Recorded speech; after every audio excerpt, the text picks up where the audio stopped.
आहे आम्हाला सुदैवाने दुसरं एक विमान मिळालं, पण देशभरात गेल्या 2-3 दिवसात अनेक असे लोक होते जे वेळेवर त्यांच्या कार्यक्रमाला किंवा महत्त्वाच्या इव्हेंट्सना पोहोचू शकले नाहीत. आपण पाहतो जो काही गोंधळ सगळीकडेच उडालेला आहे. आता याच्यात नेमकं जबाबदार कोण? इंडिगोच्या सगळ्या पूर्ण गोंधळामध्ये ठीक आहे, सीओला तुम्ही एक शोकॉज नोटीस पाठवलेली आहे, पण जे मंत्री महोदय आहेत ते देखील याच्यात जबाबदार नाही आहेत का? त्यांचं हे कर्तव्य नाही का पाहणं की जे त्यांनी गाईडलाईन्स काढलेले आहेत त्याला पालन त्याचं होत आहे, सेफ्टी नॉर्म्स तोडले जात आहेत, या काही गोष्टींवर मला वाटतं केंद्र सरकारने उत्तर देणं गरजेचं आहे.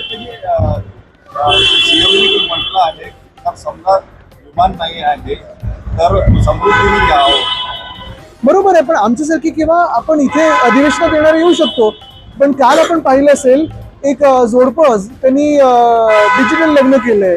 कितीतरी लोक आपण पाहताय, हाल पाहताय, त्रस्त किती आहेत आणि कुठेही काही माहिती नव्हती त्या दिवशी. म्हणजे ते थट्टा म्हणून बोलायला चांगलं आहे की तुम्ही ह्याच्यानी या आणि त्याच्यानी या, कोण वंदे भारतनी या, हे सगळं ठीक आहे, पण जे एव्हिएशन सेक्टर 2014 पर्यंत आपण पाहत होतात, केवढे तरी विमानं वेगळे वेगळे एअरलाईन्स होत्या. 2014 नंतर काय झालं की याच्यात मोनोपली आलेलं, का मारलं गेलं हे सेक्टर? दुसरी धक्कादायक गोष्ट ही देखील आहे, आपण पण ह्याचा अभ्यास करा. अनेक आपल्या देशात जे नवीन एअरपोर्ट्स उडानमध्ये बनवलेले आहेत, ते एअरपोर्ट्स त्याच्यावर हजारो कोटीचा खर्च झालाय आणि आता बंद आहेत.